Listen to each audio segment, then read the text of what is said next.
When you ask an employee, what is your long-term goal? You'll often hear them tell you that they'd like to become a manager. Now that seems like a logical step, and it could work out great for everyone involved. Keep in mind, however, that not all great employees are cut out to be managers. And if they're not, moving them into management could be a bad move for both them and the company. People often view a promotion to a manager position as the next step for an employee who's proven to be a great performer.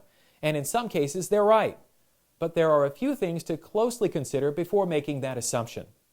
Before placing someone into a permanent managerial situation, it's essential that the company give the employee some opportunities to lead a few projects and assess their performance.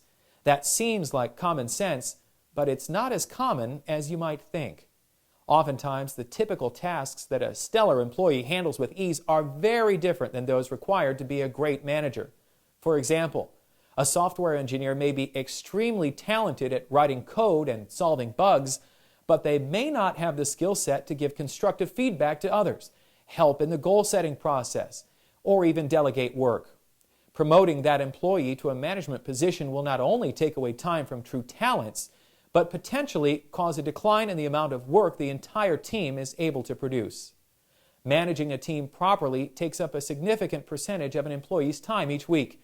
In addition to their own work, managers need to stay on top of one-on-one meetings, project planning, conflict resolution, and even things as basic as vacation approval. In the case of the talented engineer, does it make sense to take away time from what he does better than anyone else in the office and devote it to things that are out of his wheelhouse? If an employee takes a shot at managing some projects and doesn't demonstrate the skills required, make sure to be transparent in discussing it with them. Employees need to understand that it's still possible to continue to move forward and upward without managing others.